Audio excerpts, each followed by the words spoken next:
Donc, bonjour à tous, c'est Cyclo, bienvenue sur ma chaîne. Donc aujourd'hui une petite vidéo en français donc, pour les concitoyens qui sont en France et qui seraient intéressés par Starlink. Donc dans cette vidéo je vais vous faire un petit retour d'expérience donc sur mon achat de Starlink, sur les performances.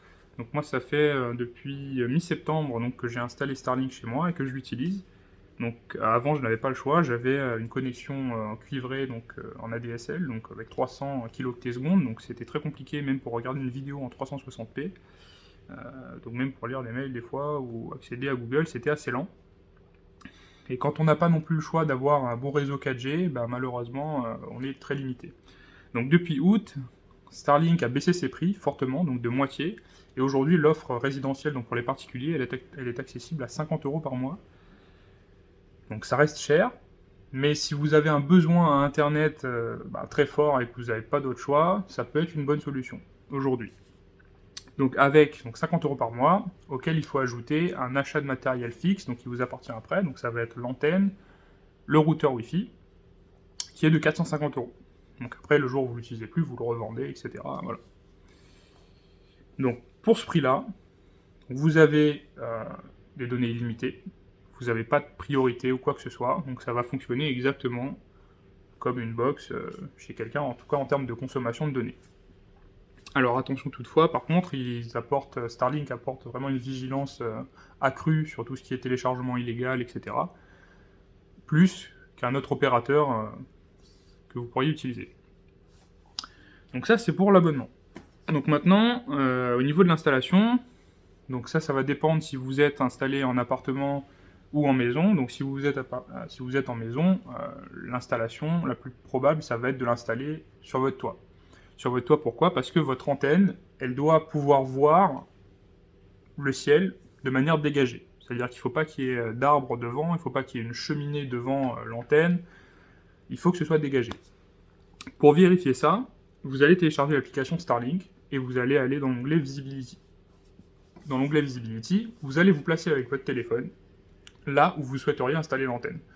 Donc si vous êtes en maison, vous pouvez essayer par exemple de mettre dans un jardin, sur un poteau à 1 mètre, et puis vous allez tenir votre téléphone comme ça, vous allez viser le ciel, et vous allez essayer de récupérer toutes les petites bulles, en fait, qui sont des petites simulations d'informations que pourrait capter l'antenne. Si vous êtes en appartement, vous avez un balcon, donc moi c'est mon cas, donc j'ai un petit balcon, et donc j'ai fait la manipulation, je me suis mis au bout de mon balcon, et du coup j'ai vu que ça suffisait pour pouvoir capter correctement toutes les informations, et que l'antenne ait un angle de visibilité suffisamment important. Donc une fois que vous avez fait cette manipulation, l'application va vous dire est-ce que le positionnement de l'antenne est bon, est-ce qu'il est great, est-ce qu'il est décent, ou alors il va vous dire you may find another spot for your dish, for your antenna. Du coup là vous allez changer de place et vous allez réessayer. Donc une fois que ce sera bon, à ce moment-là seulement, vous pouvez décider d'acheter ou pas Starlink. Parce que si forcément vous êtes dans un endroit où il y a trop d'obstruction, vous pouvez être quasiment sûr que vous avez votre connexion qui va couper, voire même qui ne va pas fonctionner. Donc ça c'est la première chose. Ensuite, donc au niveau de l'équipement lui-même, donc l'équipement à 450 €, il vous donne uniquement un routeur Wi-Fi, donc ça veut dire que vous n'avez pas de connexion filaire. Donc à savoir que le Wi-Fi, c'est bien, ça fonctionne très bien si vous voulez regarder des vidéos, Netflix, aller sur Internet, etc. Mais parfois, quand on est dans un environnement qui est un peu perturbé, on va avoir plus de latence, donc pour ceux qui jouent aux jeux vidéo, c'est un peu important, qu'une connexion en filaire, avec un fil. Si vous voulez cette connexion en filaire, il va falloir acheter séparément l'adaptateur, évidemment, voilà, un peu comme chez Apple, à 40 €. Donc vous allez venir le brancher derrière votre routeur, et ça va vous donner uniquement un port Ethernet. Donc s'il vous faut plusieurs ports Ethernet pour votre télé, votre console, vos différents PC, voilà, il va falloir brancher un switch Ethernet sur ce port. Ça fonctionne très bien, moi je l'ai fait, c'est impeccable. Donc au niveau des accessoires, voilà. Si par exemple, alors oui, une petite chose à noter aussi, c'est que dans la boîte, donc vous avez l'antenne avec un support à 4 pieds. Si vous voulez le monter par exemple sur votre toit, sur un mur, sur un poteau, il va falloir acheter des accessoires supplémentaires qui seront vraiment assez chers. Hein. Parce que l'adaptateur par exemple pour le monter sur un tube métallique, il va être à 80 €. Donc voilà. Donc là, ça rajoute un coût aussi au niveau de l'installation. Mais encore une fois, ça peut vouloir le coup si vous êtes sûr de ne par exemple de ne pas avoir la fibre chez vous, que votre connexion ne va pas s'améliorer et que vous avez vraiment besoin d'avoir un internet correct. Ok, donc on passe maintenant aux performances. Donc voilà, moi ça fait 2 mois que je l'utilise. Au niveau des performances, en termes de téléchargement, donc en download, donc je vous mets les speed tests ici. Moi j'en fais régulièrement pour vérifier que la connexion, pour que les valeurs elles soient assez, on va dire, constantes, plus ou moins. Donc en termes de download, on a vraiment les mêmes performances qu'une petite fibre. C'est-à-dire une fibre aujourd'hui, par exemple, vous prenez l'abonnement de chez Soch à 300 mégabits par seconde, bah, on va retrouver à peu près les mêmes valeurs en termes de download chez Starlink. Donc on va être entre 200, bon voilà, mais la plupart du temps ça va être plutôt 260, 280. Donc ça c'est très correct, c'est super. Ça vous changera la vie en termes de téléchargement. Ça veut dire que si vous téléchargez par exemple un jeu qui fait 60 Go sur Steam, bah, vous allez pouvoir l'avoir en 30-45 minutes. Vous allez télécharger à 25 mégaoctets, voire même des fois j'ai eu des pics à 48-50 mégaoctets secondes, donc c'est vraiment très bien, c'est super.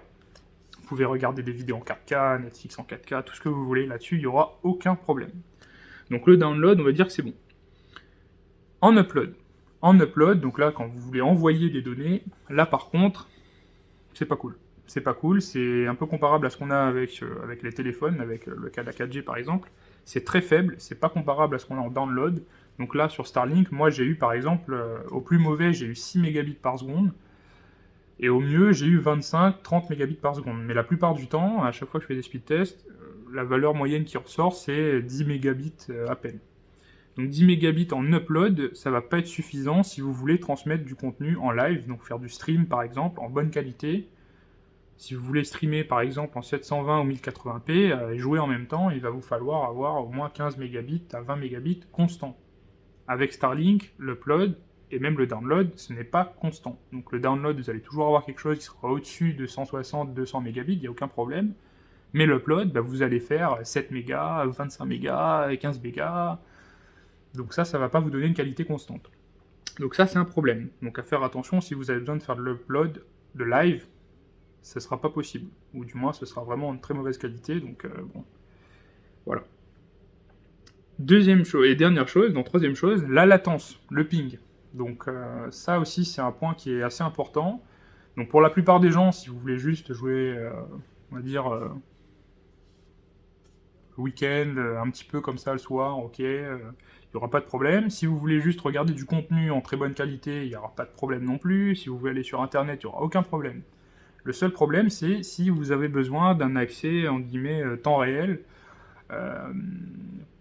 Par exemple, vous jouez aux jeux vidéo, hein, c'est l'exemple que je vais reprendre qui est le plus marquant. Vous êtes joueur compétitif, ben, si vous avez un ping qui n'est pas constant, ça va poser problème. Et là, le problème avec Starlink, c'est qu'on annonçait, donc Elon Musk avait annoncé 20 millisecondes de ping, c'est pas le cas.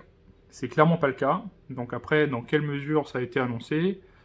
En tout cas, moi ici, à l'heure actuelle, donc je suis dans la région de Savoie, mais ça va être la même chose pour toute la France, voire même les pays peut-être européens, puisqu'on a le point de chute, il est à Francfort, là où les satellites vont se connecter en fait au réseau terrestre, pour ensuite être reliés aux différents serveurs en fibre optique, à Internet. Et la latence, en fait, au minimum, donc moi ce que j'ai eu ici, en tout cas, c'est environ 27 ou 32 millisecondes.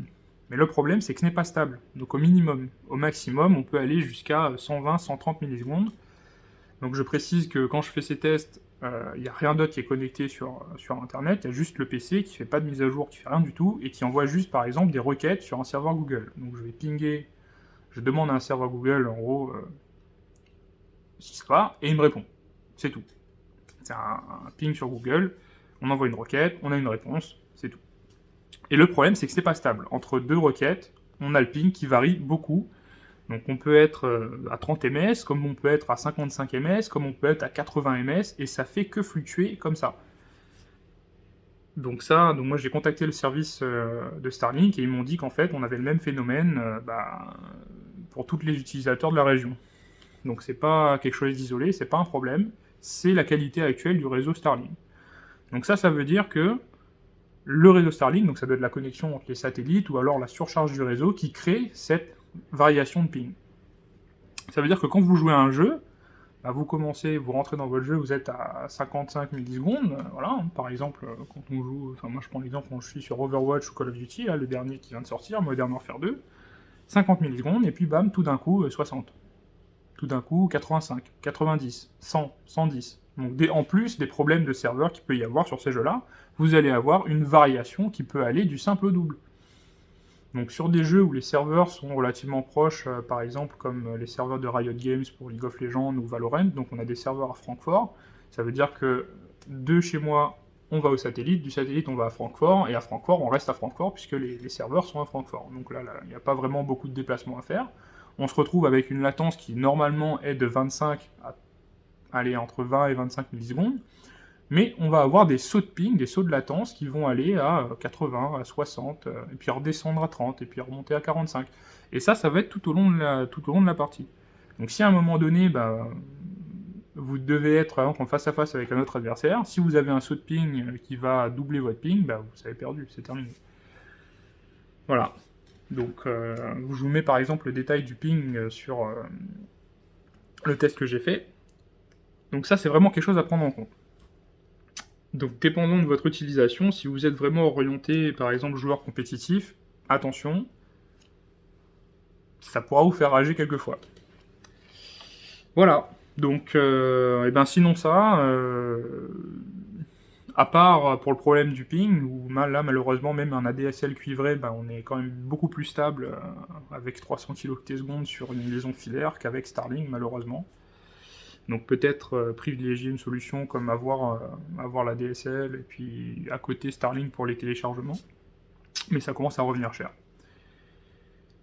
Donc voilà, si jamais ça vous intéresse, donc l'état actuel, c'est comme ça pour le moment, fin novembre 2022 au niveau de Starlink. Donc pas de problème sur le download, le upload trop faible. Moi j'aurais personnellement préféré avoir peut-être 200 mégas en upload et puis 50 ou 75 mégas en upload, plus que 300 en download et quasiment rien en upload. Et au niveau de la latence, c'est encore un problème. Donc il y a encore des travaux à faire là-dessus. Donc peut-être à l'avenir, s'ils vont installer une base de réception en France, ça pourra peut-être aider. Mais pour l'instant, donc selon la carte en tout cas, il n'y en a qu'une seule à Francfort. Voilà. Donc en fonction de votre utilisation, attention. Voilà, donc c'est tout ce que j'ai aujourd'hui pour vous. J'espère que ça vous aura aidé si jamais vous êtes intéressé par Starlink. Donc voilà. Merci de m'avoir regardé, à plus.